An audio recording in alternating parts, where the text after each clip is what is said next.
नमस्कार मित्रांनो, learn English through Marathi या प्रोग्राममध्ये आपलं सर्वांचं स्वागत आहे. आणि आज आपण कंटिन्यू करतोय आपला टॉपिकचं नाव आपलं व्होकॅब्युलरी. बरोबर, द हिंदूमधली आपण व्होकॅब्युलरी बघतोय. तर बघा, आता व्होकॅब्युलरी बघण्यामागचं कारण काय, आपण का बघतोय ते, बरोबर, आपला उद्देश काय, आपलं इंटेन्शन काय आहे व्होकॅब्युलरी घेण्याचं. तर बघा, आता एक तर तुमची इंग्लिश चांगली होईल, बरोबर, व्होकॅब्युलरी घेतल्यानंतर. दुसरी तुमची रायटिंग पण चांगली होईल, कारण की तुमच्याकडे व्होकॅब्युलरीचा साठा आहे, बरोबर. पण जर आपण त्याला एक्झाम पॉईंट ऑफ व्ह्यूनं बघितलं, जसं की आता UPSC आहे, MPSC आहे. आता तुम्हाला UPSC जर तुम्ही UPSCची प्रिपरेशन करत असाल तर UPSCमध्ये काय होईल, तुम्हाला एसे रायटिंगमध्ये काम येईल, बरोबर, किंवा मग आन्सर रायटिंगमध्ये काम येईल. आणि MPSCमध्ये सुद्धा तसंच, कारण की MPSCमध्ये सुद्धा UPSC सारखा पॅटर्न येणार आहे, बरोबर. त्याच्यामुळे तुम्हाला MPSCमध्ये सुद्धा काय होईल, ते तुमच्या मदतीला येईलच व्होकॅब्युलरी, आलं लक्षात. आणि बाकीच्या एक्झाम आहेत, जसं की TCS आहे, IBPS आहे, किंवा मग अदर कोणत्या एक्झाम आहेत, तर त्या एक्झाममध्ये सुद्धा तुम्हाला त्याची मदत होईल. कशाची? व्होकॅब्युलरीची, आलं लक्षात. तर ओव्हरऑल जर पाहिलं आपण, तर ओव्हरऑलमध्ये म्हणजे प्रत्येक ठिकाणी आपल्याला MPSC म्हणजे आपल्या व्होकॅब्युलरीची काय गरज पडणारच आहे. आणि शिकणं इम्पॉर्टंट सुद्धा आहे, कारण की स्वतःला आपण एका ठिकाणाहून दुसऱ्या ठिकाणी नेण्यापर्यंत आपल्याला आपली चांगली इंग्लिश असणं सुद्धा काय आहे, गरजेचं आहे, आलं लक्षात. तर बघा, आता सुरू करूया. आता पहिला शब्द आहे ॲडजेक्टिव्ह. काय आहे? ॲडजेक्टिव्ह म्हणतो. पहिला शब्द काय आपला डीम आहे, आणि तो डीम काय आहे? डीम आहे ॲडजेक्टिव्ह. काय आहे? ॲडजेक्टिव्ह. आता डीमचा अर्थ काय होतो मराठीमध्ये? अस्पष्ट. आपण त्याला अंधुक सुद्धा म्हणतो. जसं की अजून एक शब्द आहे डीमला, जसं की इनडिस्टिंक्ट आहे. काय आहे? इनडिस्टिंक्ट. आता त्याची काही सिनोनिम्स आहेत आणि अँटोनिम्स आहेत, बरोबर. सिनोनिम्स म्हणजे समानार्थी शब्द, अँटोनिम्स म्हणजे विरुद्धार्थी शब्द, आलं लक्षात. आता सिनोनिम्स काय होईल? इल डिफाईन्ड आहे किंवा मग अनक्लिअर. आणि अँटोनिम्स आहे डिस्टिंक्ट. काय आहे? डिस्टिंक्ट. आता एक्झाम्पल बघा, there was a dim figure in the dark kitchen. There was a dim figure in the dark kitchen म्हणजेच काय, तिथं काय होतं त्या किचनमध्ये, की म्हणजे डार्क किचन होती, किचनमध्ये अंधार होता, आणि त्याच्यामध्ये कशी एक त्याला म्हणून आपण अंधुक आकृती होती तिच्यामध्ये, आलं लक्षात. असा काय सेंटेन्सचा अर्थ होईल. आता बघा, नेक्स्ट आहे कन्व्हेन. काय आहे? कन्व्हेन. आता कन्व्हेन म्हणजे बोलावणे. कन्व्हेन म्हणजे काय? बोलावणे. आता कन्व्हेन काय झाला? कन्व्हेन झाला व्हर्ब. कन्व्हेन काय झाला? व्हर्ब झाला. आता त्याला सुद्धा शब्द काय आहे? समान. त्याला आपण काय म्हणू शकतो? समान म्हणू शकतो. आता त्याची सुद्धा सिनोनिम्स काय होईल? कॉल किंवा ऑर्डर. आणि अँटोनिम्स होईल डिस्पर्स. काय होईल? डिस्पर्स. आता एक्झाम्पल बघा, he had convened a secret meeting of military personnel. He had convened a secret meeting of military personnel म्हणजे त्याने काय केलेलं आहे? त्याने एक मीटिंग बोलवली आहे. कोणाची? मिलिटरी पर्सनल जे लोक असतात त्याने काय केलेली आहे? मीटिंग बोलावली होती, आलं लक्षात. असा काही सेंटेन्सचा अर्थ होईल. आता बघा, नेक्स्ट आहे स्कॅन्डलाइज. काय आहे? स्कॅन्डलाइज. तर स्कॅन्डलाइज काय आहे? एक व्हर्ब आहे, बरोबर. आणि स्कॅन्डलाइजचा अर्थ होतो मराठीमध्ये अपमानित करणे, म्हणजे एखाद्याची इन्सल्ट वगैरे करणे, आलं लक्षात. आणि त्याला सुद्धा आपण स्कॅन्डलाइजचा शॉक सुद्धा म्हणू शकतो, बरोबर. आता त्याची सुद्धा सिनोनिम्स आहे. एक आहे अपॅल आणि एक आहे आउटरेज. अपॅल आणि आउटरेज हे काय झाली? समानार्थी शब्द. आणि इम्प्रेस हे काय झालं? अँटोनिम्स. कशाचं? स्कॅन्डलाइजचं म्हणजेच काय? विरुद्धार्थी शब्द. एक्झाम्पल आहे, their lack of manners scandalise their host. Their lack of manners scandalise their host म्हणजेच काय? त्यांच्या लॅक ऑफ मॅनर म्हणजे त्यांच्याकडे मॅनर्स नसल्यामुळे त्यांचे जे पाहुणे होते तर त्यांना कसं वाटलं? थोडंसं अपमानित झाल्यासारखं वाटलं. असा काय सेंटेन्सचा अर्थ होईल. आता बघा, नेक्स्ट आहे जनरॉसिटी. काय आहे? जनरॉसिटी. आणि जनरॉसिटी काय आहे? व्हर्ब आहे. आणि जनरॉसिटीचा मराठीमध्ये अर्थ होईल औदार्य. औदार्य म्हणजेच काय? मोठ्या प्रमाणात, म्हणजे माणूस कसा एक मोठा माणूस असणे, आलं लक्षात. त्याला आपण अबंडन्स सुद्धा म्हणू शकतो. अबंडन्स, बरोबर, म्हणजे विपुलता, आलं लक्षात. सिनोनिम्स काय होईल? ॲम्प्लिट्यूड आणि रिचनेस. आणि अँटोनिम्स होईल डर्थ. सिनोनिम्स काय आहे? ॲम्प्लिट्यूड आणि रिचनेस. आणि अँटोनिम्स काय होईल? डर्थ होईल. एक्झाम्पल काय होईल? The old man's generosity inspired everyone in the village. The old man's generosity inspired everyone in the village म्हणजेच काय?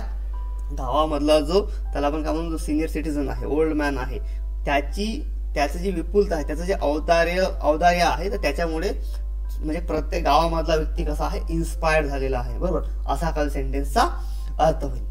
नेक्स्ट आहे सरियल. का आहे? सरियल हा काय? ॲडजेक्टिव्ह आहे, बरोबर. आणि त्याला मराठीमध्ये म्हणू शकतो आपण अवास्तविक. आता बघा हे ऍडजेक्टिव्ह इथं जे नाऊन वगैरे आपण बघतोय, तर याच्यावर आपण ऑलरेडी काय करत आहे, आपलं एक टॉपिक कंटिन्यू चालू आहे पार्ट ऑफ स्पीच मध्ये, बरोबर. ते पण व्हिडिओ तुम्ही सोबत सोबत बघत चला, म्हणजेच काय होईल, तुमचा जे नाऊन आहे प्रोनाऊन आहे ते पण आपल्याला बघायचेच आहेत. सध्या आपण नाऊनवर डिस्कस करतोय, तर म्हणजे आपल्या बाकीचे जे आपले हे समजा युट्यूबचे व्हिडिओ आहेत, तर त्याच्यावर आपण पार्ट ऑफ स्पीच हा टॉपिक सुरू केलेला आहे, बरोबर. ते सुद्धा बघत चला, आलं लक्षात. आता बघा काय सांगितलं, सरियल शब्द काय, सरियल हा ऍडजेक्टिव्ह आहे आणि याचा मराठीमध्ये अर्थ होतो अवास्तविक, म्हणजेच काय अनरियल आपण त्याला म्हणू शकतो. सिनोनिम्स आहे आणि अँटोनिम्स आहे. सिनोनिम्स काय होईल, बिजार होईल, अनयुज्युअल होईल, बरोबर. अँटोनिम्स होईल रियल, अँटोनिम्स काय होईल, रियल होईल. आणि एक्झाम्पल काय होईल, he studied the surreal imaginary of situation. He studied the surreal imagery of the situation, बरोबर. म्हणजे काय, त्याने अभ्यास केलेला आहे कशाचा, जे अवास्तविक इमेजरी ऑफ सिच्युएशन असतात, बरोबर, त्याच्याबद्दल त्याने काय केलेला आहे, स्टडी केलेला आहे, असा काही सेंटेन्सचा अर्थ होईल. आता बघा नेक्स्ट आहे रिकरंट. रिकरंट काय आहे, ऍडजेक्टिव्ह आहे आणि मराठीमध्ये आपण त्याला काय म्हणतो, वारंवार. काय म्हणतो, वारंवार. का शब्द आहे रिकरंट, का आहे रिकरंट. पुन्हा शब्द वाचत चला, म्हणजेच काय लक्षामध्ये राहून जाईल. रिकरंट त्याला आपण रिपीटेड सुद्धा म्हणू शकतो, म्हणजेच काय वारंवार. एक अजून एक शब्द आहे ऑफन, बरोबर, तो त्याला पण आपण वारंवार म्हणतो. सिनोनिम्स काय होईल, रिकरिंग किंवा मग रिपिटेटिव्ह, बरोबर. अँटोनिम्स होईल आयसोलेटेड म्हणजे एकदम वेगळा, बरोबर. आयसोलेटेड म्हणजेच काय एकदम वेगळा. आणि एक्झाम्पल काय होईल, she had recurrent dream about फॅलिंग.